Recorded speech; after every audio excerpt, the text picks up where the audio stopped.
বিসমিল্লাহির রহমানির রহিম। আজ এই বিএনপি গুলশান থানা কর্তৃক মেম্বারশিপ নবায়ন অনুষ্ঠানের আমাদের মাঝে উপস্থিত আছেন বিশিষ্ট ক্রীড়াবিদ, বিশিষ্ট রাজনীতিবিদ। ঢাকা উত্তরকে যে আন্দোলন সংগ্রামে সুসংগঠিত করে দিন পেকে চাঙ্গা করে ফ্যাসিস্ট শেখ হাসিনাকে পতন ঘটিয়েছে, সেই আমাদের প্রিয় উত্তরের আহ্বায়ক আমিনুল ভাই আমাদের মাঝে উপস্থিত আছেন। উত্তরের সদস্য সচিব মোস্তফা জামান ভাই সহ উত্তরের সকল নেতা নেত্রী ভাই ও গুলশান থানার ও অঙ্গ সংগঠনের সকল ভাইদেরকে সালাম ও শুভেচ্ছা জানাচ্ছি। প্রিয় ভাইরা, আজ জুলাই মাস একটি শোকের মাস। গত জুলাইয়ে এই বাংলাদেশে ফ্যাসিস্ট হাসিনা আমাদের ছাত্র জনতা, শিশু কিশোর, শ্রমিক ভাইদেরকে রক্তে লেলিয়ে দিয়েছিল, আপনাদের মনে আছে? আজ আমি তাদের আত্মার প্রতি শ্রদ্ধা জানাচ্ছি, সেই শহীদ ভাইদের যারা শহীদ হয়েছেন এই জুলাই মাসে। প্রিয় ভাইরা, শেখ হাসিনা ফ্যাসিস্ট সরকার বাংলাদেশ থেকে বিদায় নিয়েছে। আন্দোলন সংগ্রামে যারা জীবন দিয়েছে আজ তাদের রক্তের সাথে চিনিবিনি খেলতেছে। কিছু ছাত্র নতুন দল করে সরকারে বসে বাংলাদেশকে নিয়ে, বাংলাদেশের গণতন্ত্র নিয়ে চিনিমিনি খেলতেছেন। সেই চিনিমিনি হচ্ছে গণতন্ত্রের একটি মূল চাবিকাঠি নির্বাচন। আমরা বিএনপি পরিবার 18টি বছর নির্বাচনের রাজপথে যুদ্ধ করেছি, সংগ্রাম করেছি, আন্দোলন করেছি, জীবন দিয়েছি, জেল খেটেছি। আমরা রাজপথে কখনো ছাড়িনি। শুধু কেন একটি নির্বাচনের জন্য, একটি নিরপেক্ষ নির্বাচনের আন্দোলন সংগ্রাম করেছি।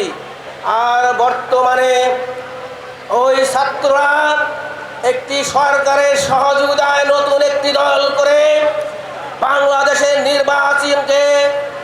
নির্বাচন যদি না হয় সেই বাধার একটি কাঠি হয়ে দাঁড়িয়েছে।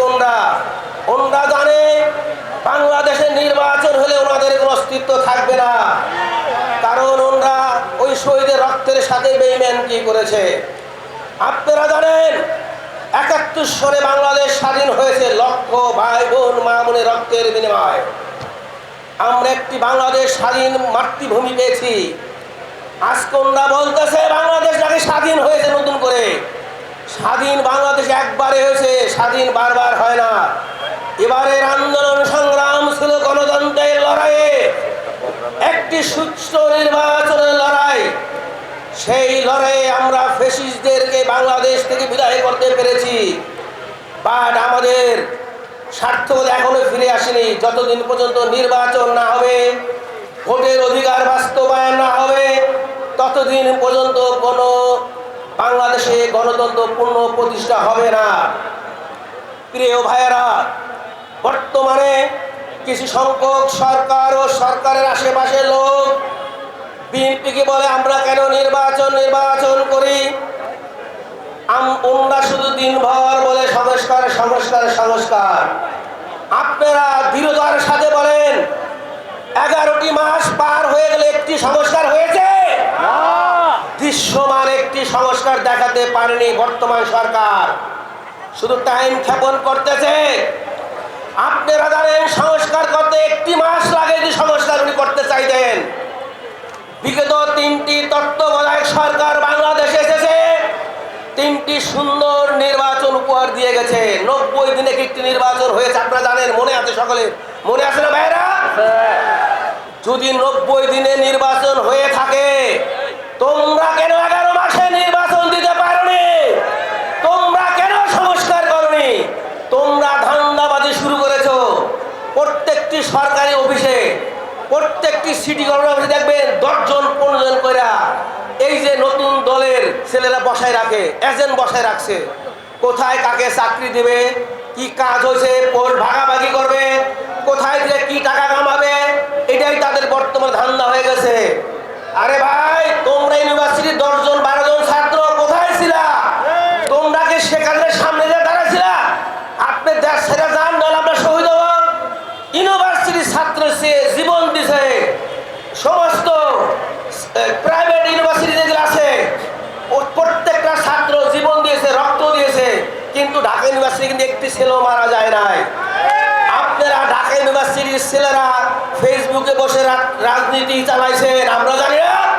ডিবি হারুন আপনাকে ধরে নিয়েছিল, সেই 6 জন আপনারা কেন সাইন করেছিলেন? আমরা আন্দোলন প্রত্যাহার করলাম, সত্যি না ভাইরা? আপনাদের মনে আছে 6 দিনে ডিবি হারুনের ভাতের রেস্টুরেন্টে বসে খাইছে আর সাইন করে দিয়েছে। আমরা তো ডিবি হারুনের ওখানে ঝুলাই ঝুলাই আমাকে মারছে, আমাকে বাইন্দা বাইন্দা পিড়াইছে। আমরা তো আন্দোলন বন্ধ করিনি, আমরা তো রাজপথ ছাড়িনি।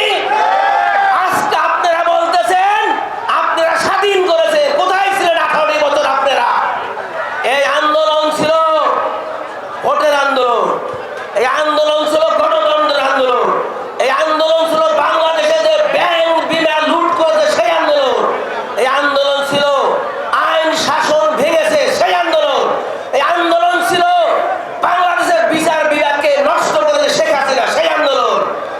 সমস্ত আন্দোলন মিলে একটি বিপ্লব করেছে। সেই বিপ্লবে সকলে মিলে আমরা জাতীয়তাবাদী দল নেতৃত্ব দিয়ে সকলকে সুসংগঠিত করে আমরা শেখ হাসিনাকে বিতাড়িত করেছি। আমি বর্তমান তত্ত্বাবধায়ক সরকারকে বলতে চাই, আপনি অনেকবার অনেক কথা বলেছেন, আপনি সুবুদ্ধির পরিচয় দিন, আপনি সুবুদ্ধির পরিচয় দিন। আপনি জাতিকে নিয়ে আর সিনেমিনি খেলার চিন্তা করবেন না, আপনি বাচ্চাদের কথা মতো বাচ্চাগিরি করবেন না, আপনি সুবুদ্ধির পরিচয় দেন। জানেন জাতি কি চায়? জাতি একটি নির্বাচন চায়। কেন নির্বাচন চায়? এই মুহূর্তে এই জাতি কোন নির্বাচন ছাড়া এই দেশের ভবিষ্যৎ অন্ধকার। আপনারা জানেন বাংলাদেশের ব্যাংকে কোনো টাকা নাই, বাংলাদেশে কোনো ইনভেস্টার নাই, বাংলাদেশে কোনো ফরেন ইনভেস্টার আসতেছে না। ইন্ডিয়াও আমাদের সাথে যেই রকম 2 নম্বরই করতেছে বাংলাদেশকে বিপদে ফেলার জন্য। এখন যদি নির্বাচিত সরকার না আসে এই দেশের কোনো ভালো কিছু হবে না। একটি নির্বাচিত সরকার জনগণের নির্বাচিত সরকার সকলের জবাবদিহিতা দিবে। নির্বাচিত সরকার আসলে সকল দেশে ইনভেস্টার আসবে, যত লোক দেশের টাকা বাইরে দিয়েছে সেই টাকা দেশে ফেরত আসবে, দেশের চাকা ঘুরবে, দেশের মানুষ অসহায়। দেশে এখন সিন্ডিকেটের কবলে এখনো আছে, যেই সিন্ডিকেট শেখ হাসিনা বানাই রেখে গেছিল এখনো মার্কেট নিয়ন্ত্রণ করতে সেই সিন্ডিকেট। আপনি এইগুলা করেন, আপনি পুলিশ জেলে সাজান, আপনি সচিবালয় সাজান, কাজের কাজটা একটাও করেন না, খালি তাল বাহানা করতেছে নির্বাচন কেমনে পিছানো যায়। প্রিয় বন্ধুরা, আজকে এই প্রোগ্রামের পরে আমাদের আরেকটি প্রোগ্রাম আছে বনানীতে 3টার সময় 2:50-এ, টাইম খুব কম। আরেকদিন আপনাদের সামনে বক্তৃতা দেব, আমার প্রিয় নেতারা আপনাদের সামনে মূল্যবান বক্তৃতা দেবেন। আপনাদের সকলকে ধন্যবাদ জানিয়ে আমি বিদায় নিচ্ছি। তারেক রহমান বীরের বেশে আসবে ফিরে বাংলাদেশে, বাংলাদেশের প্রাণ তারেক রহমান। সকলকে ধন্যবাদ শেষ করছি। খোদা হাফেজ, আসসালামু আলাইকুম।